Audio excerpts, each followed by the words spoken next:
Salut les amis, qui dit nouveau mardi dit nouvelle critique. Le Métallosaure revient donc pour vous présenter une nouvelle série Netflix sortie en juin 2019, mais que votre serviteur vient seulement de découvrir. J'ai nommé Mister Iglesias.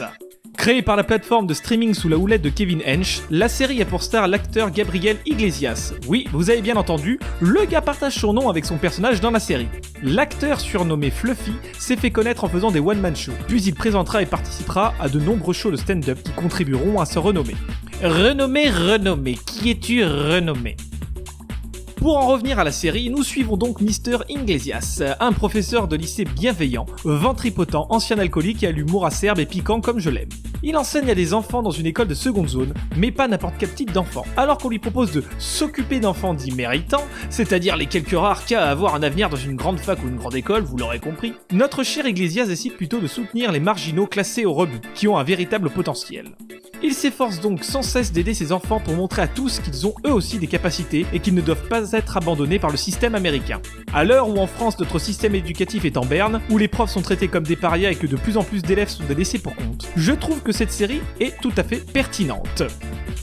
Alors bon, je vous vois venir, non ce n'est pas une série teenager, bien qu'il y ait des teenagers dedans. Vous me connaissez à force, j'ai beau être bon public, le teenager, et ben moi ça me saoule rapidement. Sauf que là, Gabriel et ses collègues sont dans une école à majorité latino, ou latinx pour ceux qui regarderont la série, vous comprendrez très bien. La série pointe du doigt de nombreux dysfonctionnements dans le système américain, fait de l'humour sur les addictions afin d'aborder des sujets normalement compliqués, et à tendance bien plus dramatique d'ailleurs. Et surtout, le show rend ses personnages pour la grande majorité attachants. Bon, évidemment, il y a des petits bémols tout de même, non pas chez les enseignants, mais plutôt chez certains élèves du show, créés uniquement pour faire plaisir à certains types de spectateurs, vous comprendrez rapidement en regardant. Il existe quelques archétypes un peu trop gros et beaucoup trop clichés, mais l'humour satirique de la série comblera les faiblesses facilement.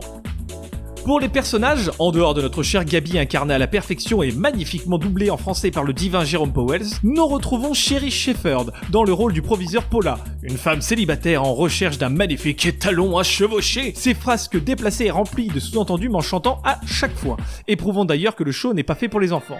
Bon, évidemment, sauf si vous voulez expliquer à vos gosses ou ados prépubères toutes les blagues sur le cul que la principale sort, voilà. Vient ensuite Tony, incarné par Jacob Vargas, le meilleur ami de Gabi dans la série, un prof fainéant cliché du latino beau gosse mais mesurant 1m50 les bras levés.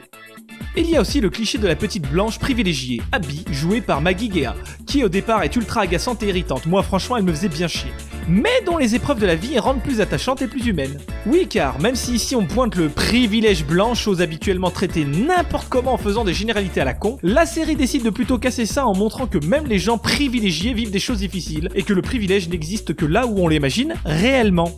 Comment ne pas parler d'Oscar Nunez, un excellent acteur qui m'a marqué à vie dans le film La Proposition, où il jouait le démentiel Ramon.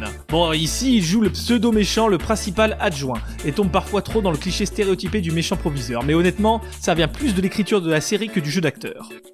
Pour le reste, je tiens à parler d'une actrice géniale à l'avenir brillant je le pense et surtout je l'espère. J'ai nommé Elisabeth Cecigno qui incarne Marisol Fuentes, une surdouée humble qui se borne à aider ses camarades sous-doués, même si cela peut mettre son avenir en danger. Elle sert souvent d'élément de réflexion et de questionnement éthique tout au long de la série, en incarnant une jeune latinx qui aligne plusieurs petits boulots en plus des cours pour aider sa famille et surtout pour s'autofinancer, tandis qu'elle lutte contre les clichés, les stéréotypes et tout type de privilèges, sans rentrer pourtant dans le rôle du personnage ultra engagé et chiant à la longue. Vous l'aurez compris, c'est ici mon personnage préféré de la série.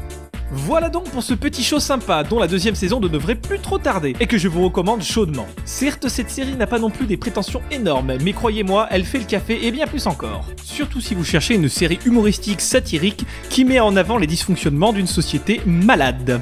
Vous voulez passer un bon moment avec des instants de franche marade ? Mister Iglesias est donc fait pour vous. Merci d'avoir regardé cette vidéo, je vous souhaite évidemment une bonne semaine, on se dit à jeudi pour la nouvelle vidéo d'Infirmosaure. N'oubliez donc pas d'aimer, de partager et de vous abonner, les liens viennent d'apparaître dès maintenant les amis.